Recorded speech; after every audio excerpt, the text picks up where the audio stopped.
तो नमस्कार, मेरा नाम है एम आर मलिक। आप सभी का द मिस्ट्री ऑफ यूपीएससी में स्वागत है। आज हम डिस्कस करेंगे यूपीएससी का जो मेन एग्ज़ाम हुआ है उसका जो जीएस 3 पेपर के बारे में हम डिस्कस करेंगे। तो इसमें हम सबसे पहले जो क्वेश्चन है उसके बारे में देखते हैं। तो पहला क्वेश्चन क्या कह रहा है? कह रहा है कि भारत में सुधारों के उपरांत की अवधि में सामाजिक सेवाओं पर सार्वजनिक व्यय के स्वरूप एवं प्रवृत्ति का परीक्षण कीजिए और किस सीमा तक यह समावेशी समृद्धि के उद्देश्य को प्राप्त करने के अनुरूप है। मतलब इस क्वेश्चन में देखा जाए तो इसमें कहा जा रहा है कि जो भारत में जो सुधार हुए थे उन सुधारों के बाद जो सामाजिक जो सेवा है उस सामाजिक सेवा में जो व्यय हो रहा है उस व्यय का जो नेचर किस टाइप का है, मतलब किस टाइप में जो व्यय किया जा रहा है। तो इस क्वेश्चन की जो भाग देखा जाए तो इस क्वेश्चन के दो भाग है। पहला जो भाग है जो सामाजिक जो सेवा है पर जो सार्वजनिक जो व्यय हो रहा है उसका जो स्वरूप क्या है, पहला पॉइंट तो ये हो गया। दूसरा इसमें क्या कह रहा है, दूसरा इसमें कह रहा है कि इसका और इसकी जो प्रवृत्ति है उसके बारे में देखना है और ये किस सीमा तक जो समावेशी जो समृद्धि है उस उद्देश्य को प्राप्त करने के अनुरूप है। तो इसके तीन पार्ट हो गए। पहला जो पॉइंट क्या हो गया, स्वरूप। स्वरूप में देखना है कि जैसे कि स्वास्थ्य संबंधी जो सेवाएं आ रही तो उन स्वास्थ्य संबंधी सेवाओं में जो लैंगिक भेदभाव तो नहीं हो रहा, मतलब इसमें महिलाओं के लिए भी अलग से व्यवस्था की जा रही है या नहीं की जा रही है। इसके अलावा उसमें जो शिक्षा संबंधी जो व्यवस्था है तो उनमें भी जो महिलाओं के लिए, इसके अलावा जो ट्रांसजेंडर है उन सभी के लिए व्यवस्था की जा रही है, उसके बारे में जो स्वरूप के बारे में देखना है। और प्रवृत्ति का मतलब इस योजना की जो योजना है उस योजना में किस किस प्रकार के जो प्रावधान किए गए उनके ऊपर जो देखना है। फिर उसके बाद में जो समावेशी जो समृद्धि के उद्देश्य को प्राप्त करने के अनुरूप है या नहीं है, यानी जो इंक्लूसिव जो ग्रोथ है उसको प्राप्त करने के लिए ये मतलब कि योजना है वो साबित हो रही है या नहीं हो रही है, तो इसको भी देखना है। तो पहला क्वेश्चन ये हो गया। दूसरा इसमें कह रहा है कि भारत में जो निरंतर उस खाद्य मुद्रास्फीति के कारण क्या है, यानी जो भारत के अंतर्गत जो उस जो खाद्य मुद्रास्फीति हो रही है उसके पीछे क्या कारण है और इस प्रकार की मुद्रास्फीति को नियंत्रण करने में आरबीआई की जो मौद्रिक नीति की प्रभावशीलता पर टिप्पणी करना है। तो पहला पॉइंट क्या है कि जो उस खाद्य मुद्रास्फीति के कारण क्या है, तो कारण के अंदर हम देख सकते हैं कि एक तो है कि जो जलवायु परिवर्तन के कारण, जो मानसून की अनिश्चितता के कारण जो बारिश कम हो रही है जिसके कारण भी उत्पादकता कम हो रही है खाद्यान्न की। इसके अलावा जो खाद्यान्न जो उत्पाद है उनकी जो बर्बादी हो रही है वो भी इसका जो कारण है। तो बहुत सारे जो कारण इस तरह के कारण दे सकते हैं।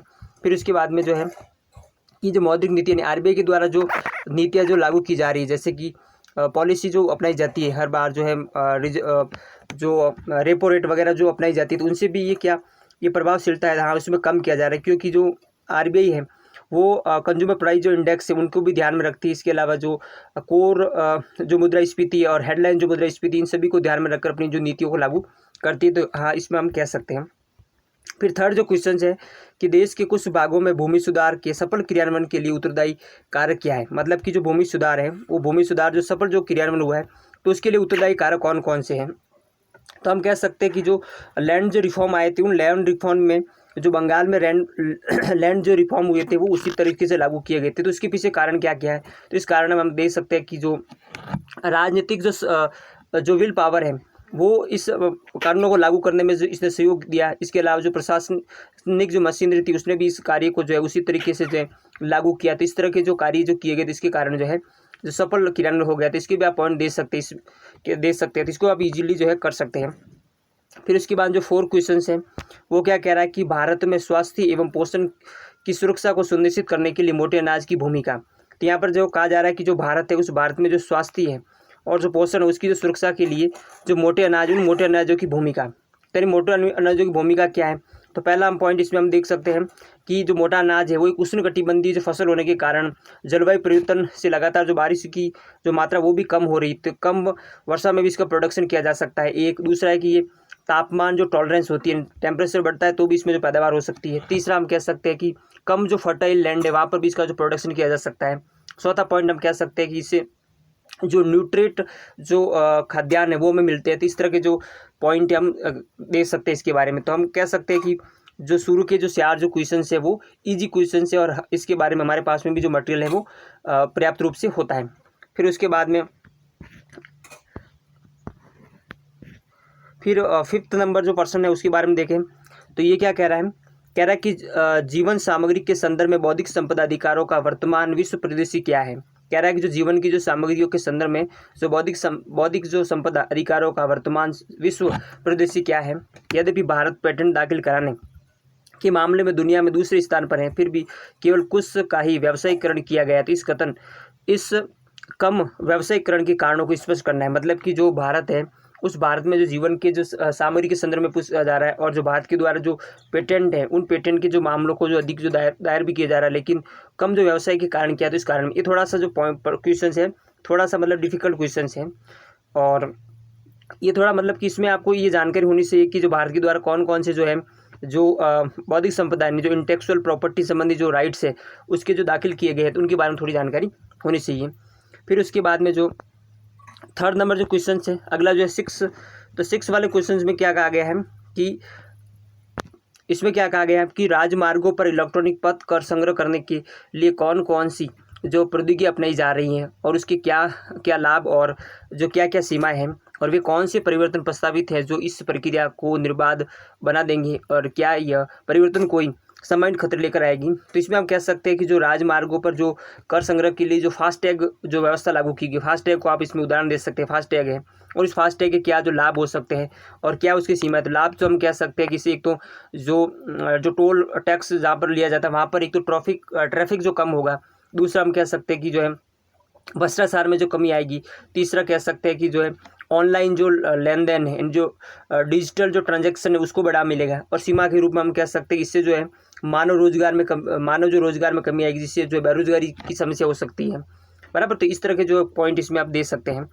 फिर उसके बाद में अगला जो है, फिर उसके बाद में जो अगला है, अगला जो है वो है कि भारत में नदी के जल का औद्योगिक प्रदूषण एक महत्वपूर्ण पर्यावरणीय मुद्दा है, और इस समस्या से निपटने के लिए विभिन्न समन्वय उपायों और इस संबंध में सरकारी जो पहलों की चर्चा करना है। मतलब कि जो हमारी जो नदियाँ उसका जो पानी जो गंदा हो रहा है उसके कारण जो कौन कौन से जो कारण हैं। तो पहले इसमें जो 2 पॉइंट है, एक तो है कि जो कारण कौन कौन से, तो जो हमारे इंडस्ट्रियल जो है वहाँ से जो प्रदूषित जल आता है उसके कारण नदी जो प्रदूषित हो रही है, इसके अलावा जो नदियों में जो पानी आ रहा है उस पानी के अंतर्गत जो संश्लिष्ट जो फर्टिलाइजर होते हैं उसके कारण भी जो पर्यावरण जो प्रदूषण हो रहा है। तो और इसके निपटने के जो तरीके कौन कौन से हो सकते हैं, तो इसको उलट देना है कि भाई इंडस्ट्री से निकलने वाला जो पॉल्यूटेंट जो वाटर है उसको यानी साफ करके उसको किया जाए। इसके अलावा जो रासायनिक जो तत्व है उनको भी निकाल कर जो उसका यूज़ किया जाए, तो ये इसमें हम कह सकते हैं। फिर उसके बाद में अगला जो 8 नंबर जो क्वेश्चन है, तो इसमें क्या कह रहा है 8 नंबर वाले में, 8 नंबर के भारत में प्रमुख परियोजनाओं के लिए पर्यावरणीय प्रभाव आकलन परिणामों को प्रभावित करने में पर्यावरणीय गैर सरकारी संगठनों और कार्यकर्ता क्या भूमिका निभाते हैं। मतलब यहाँ पर जो कहा जा रहा है कि जो भारत में जो प्रमुख जो परियोजनाओं के लिए जो पर्यावरणीय प्रभाव जो आकलन परिणामों को प्रभावित करने में जो पर्यावरणीय गैर सरकारी जो संगठन और कार्यकर्ता क्या भूमिका निभाते हैं। तो हम इसमें तो हम कह सकते हैं कि जो संगठन होते हैं वो कोई भी जो परियोजना लगाई जाती है तो उस परियोजना की क्या पॉजिटिव जो प्रभाव होगा और क्या नेगेटिव प्रभाव होगा उसके बारे में जो है वो सतर्क करते हैं, और यदि वो उसके नेगेटिव प्रभाव तो उसके बारे में वो जो विद्रोह वगैरह मतलब कि जो हड़ताल वगैरह जो आयोजित करते हैं, इस तरह के जो कार्य है वो करते हैं। फिर है कि नम्मा जो है कि समझाए कि नार्को आतंकवाद संपूर्ण देश में किस प्रकार एक गंभीर खतरे के रूप में उभर कर आया है, और नार्को आतंकवाद से निपटने के लिए समुचित उपाय को सुझाना है। मतलब कि जो हम कह सकते हैं कि जो नार्को जो टेररिज्म है उससे निपटने के लिए कौन कौन से जो तरीके हैं तो इसके बारे में बता सकते हैं। फिर उसके बाद जो डिजिटल व्यक्तिगत डेटा संरक्षण अधिनियम 2023 के संदर्भ तथा प्रमुख जो विशेषताओं के बारे में बताना है कि जो डिजिटल जो व्यक्तिगत जो डेटा संरक्षण 2023 में जो पारित किया गया था, जिसके अंतर्गत कहा गया था कि एक मतलब कि भंडारण जो बनाया जाएगा वहाँ पर सब जो डेटा होगा, बायोमेट्रिकल जो डेटा होगा वहाँ पर जो उसको स्टोर किया जाएगा। इसके अलावा जो है उनको साक्षी के रूप में इस्तेमाल नहीं किया जाता है। तो इस तरह के जो बिंदु इसमें वो लिखने थे। फिर उसके बाद में अगला जो है कि भारत में जो श्रम बाजार के संदर्भ में जो 4 श्रम संहिताओं के गुण व दोषों की विवेचना की, और इस संबंध में अभी तक की प्रगति क्या हुई है। मतलब कि जो 2020 में जो 4 जो संहिताएं जो लागू की गई, 2020 में जो 4 संहिता बनाई गई जो 2021 में लागू की गई थी, जिसमें एक तो जो सामाजिक सुरक्षा संबंधित थी, इसके अलावा इसमें एक मजदूरी संबंधी जो थी, तो उसके बारे में जो इसकी एक दो विशेषता बतानी है।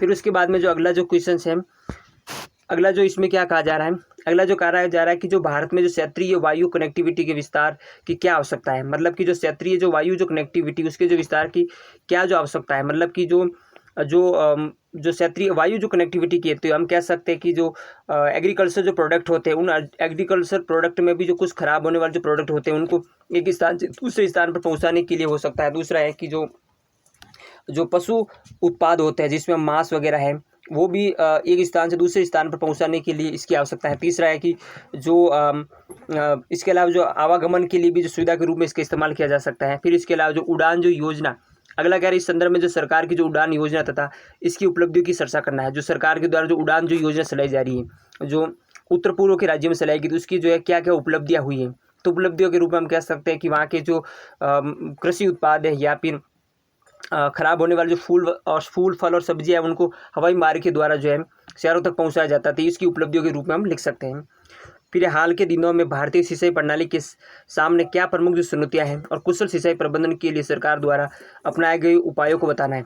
तो पहला बताना है कि जो सिंचाई जो प्रणाली उसके सामने क्या चुनौतियां है। तो सिंचाई प्रणाली के सामने चुनौतियों के रूप में देखा जाए तो एक तो जलवायु परिवर्तन होने के कारण जो है वर्षा की जो अनिश्चितता होगी, जिसके कारण जो अंडरग्राउंड जो लेवल है वो लगातार डिक्रीज होता जा रहा है, नीचे जा रहा है।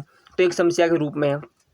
फिर उपाय के रूप में हम बता सकते हैं कि जो भारत सरकार के द्वारा बहुत सारी योजनाएं चलाई जा रही है, जिसमें हम कह सकते हैं कि जो फुहारा सिस्टम लगाने समय जो योजनाएं चलाई जा रही है। इसके अलावा जो प्रधानमंत्री कृषि सिंचाई योजना जो चलाई जा रही है, तो इस तरह की जो सरकार के द्वारा बहुत सारी जो पहले हैं की जा रही हैं।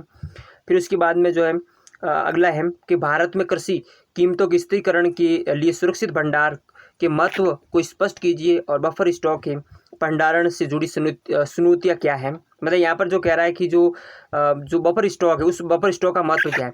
तो बफर स्टॉक का जो महत्व के रूप में हम पहला पॉइंट दे सकते हैं कि एक तो इसे जो मुद्रास्फीति उस मुद्रास्फीति को कंट्रोल किया जा सकता है। दूसरा, अकाल की स्थिति में जो भंडार खाद्यान्न के रूप में इसका इस्तेमाल किया जा सकता है। तीसरा है कि जो उद्योग होते हैं उस उद्योगों के लिए कच्चे माल के रूप में इनका जो भंडारण करेंगे तो उसका इस्तेमाल किया जा सकता है। तो इस तरह के जो पॉइंट लिख सकते हैं। फिर चुनौतियाँ क्या है, चुनौतियों के रूप में हम कह सकते हैं कि एक तो है कि जो आवश्यकता से अधिक का भंडार करने से उनकी बर्बादी होती है। इसके अलावा जो इससे राजकोषीय जो व्यय वो बढ़ जाता है। तो इस तरह की जो चुनौतियाँ हैं वो सामने हैं।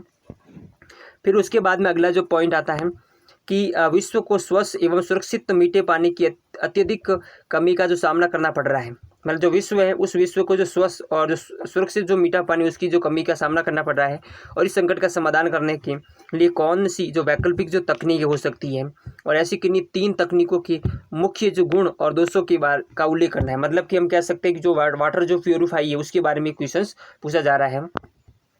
फिर उसके बाद में जो अगला इसमें देखा जाए, अगला क्या है कि जो क्षुद्र ग्रह क्या है और इनसे जीवन के विलुप्त होने का जो खतरा कितना वास्तविक है, और ऐसे विध्वंस को रोकने के लिए क्या जो रणनीतियाँ विकसित की गई हैं। कह रहा है कि जो क्षुद्र ग्रह है वो क्या है, क्षुद्र ग्रह जो छोटे छोटे जो ग्रह है वो क्या है, और उनसे जीवन के इनसे जो जीवन के विलुप्त होने का जो खतरा कितना वास्तविक है, और ऐसे विध्वंस को रोकने के लिए जो है क्या क्या जो रणनीतियाँ उपलब्ध कराई जाती हैं। फिर उसके बाद अगला है कि आपदा जो प्रतिरोध क्या है और इसे कैसे जो निर्धारित किया जाता है, और एक प्रतिरोध ढांचे के विभिन्न तत्वों का वर्णन कीजिए, और आपदा जोखिम न्यूनीकरण के लिए सेंडाई ढांचे 2015 से 2030 के वैश्विक लक्ष्यों का उल्लेख कीजिए। जो सेंडाई जो ढांचा है उसके बारे में तो एक फैक्चुअल जो क्वेश्चन है। फिर उसके बाद जो शहरी क्षेत्रों में जो बाढ़ एक उभरती हुई जलवायु प्रेरित आपदा है, और इस आपदा के कारणों की चर्चा कीजिए, और पिछले 2 दशकों में भारत में आई ऐसी 2 प्रमुख बाढ़ों की विशेषताओं का उल्लेख कीजिए, और भारत की उन रणनीतियों और ढांचा का वर्णन कीजिए जिनका उद्देश्य ऐसे बाढ़ों से निपटना है। तो हम कह सकते हैं कि यहाँ पर जो क्या कहा जा रहा है कि जो शहरी क्षेत्रों में जो बाढ़ एक उभरती हुई जलवायु प्रेरित आपदा है, तो हम कह सकते हैं जलवायु परिवर्तन के कारण जो है बाढ़ वगैरह की समस्या आ रही है, और इस आपदा के कारणों की चर्चा कीजिए। मतलब जो बाढ़ वगैरह आ रही है तो उसके कारण क्या हो सकते हैं। तो उदाहरण के लिए आप कह सकते हैं कि 2023 में जो सिक्किम में जो बाढ़ आई थी उसके पीछे कारण क्या था। तो इसके पीछे कारण था कि जो जलवायु परिवर्तन के कारण वहाँ के जो बर्फ़ है वो लगातार पिघल रहा था, और बर्फ़ पिघलने के कारण जो लोनाक जो झील है उसमें जो पानी की मात्रा बढ़ गई थी, और उस मात्रा बढ़ने के कारण उसके जो मोरेन थे वो टूट गए थे, उसके कारण जो बाढ़ आई थी। तो ये कारण है। और इसमें आप उदाहरण दे सकते हैं, एक तो सिक्किम में जो बाढ़ है उसका उदाहरण दे सकते हैं। इसके अलावा जो अपने उत्तर प्रदेश में भी जो बाढ़ उत्तराखंड में भी जो बाढ़ आई थी तो उसका भी उल्लेख इसमें कर सकते थे। इसको भी आप इजीली जो हैंडल है वो कर सकते हैं। फिर उसके बाद में अगला जो क्वेश्चन है वो क्या है कि भारत की चीन एवं पाकिस्तान के साथ एक दीर्घकालिक आसान जो सीमा है, और भारत की चीन एवं पाकिस्तान के साथ एक दीर्घकालिक आसान सीमा है, और इसमें अनेक विवादास्पद मुद्दे हैं। सीमा के साथ परस्पर विरोधी मुद्दों तथा सुरक्षा चुनौतियों का परीक्षण कीजिए, और सीमा क्षेत्र विकास कार्यक्रम तथा सीमा अवसंरचना के प्रबंधन योजना के अंतर्गत इन जो क्षेत्रों के लिए जाने वाली जो विकास कार्यों को भी उल्लेखित कीजिए। फिर अगला है सोशल मीडिया एवं एनक्रिप्टिंग संदेश सेवाएं, गंभीर सुरक्षा जो चुनौती और सोशल मीडिया के सुरक्षा निहितार्थों को संबोधित करते हुए विभिन्न स्तरों पर जो है क्या उपाय किए गए हैं और इस समस्या को संबोधित करते हुए किन्हीं उपायों को जो है बताना है। मतलब यहाँ पर जो कह रहा है कि जो सोशल मीडिया एंड जो इनक्रिप्शन जो मैसेजिंग जो सर्विस है pose a serious security challenge है। What measures have been adopt at various levels to address the security implications of social media, also suggest any others remedies to address the problem से। मतलब यहाँ पर जो क्या जा रहा है कि जो सोशल जो मीडिया है उसके सामने कौन कौन सी जो चुनौतियाँ हैं और उन चुनौतियों से कैसे जो निपटा जाता है उससे संबंध जो है कहा जा रहा है।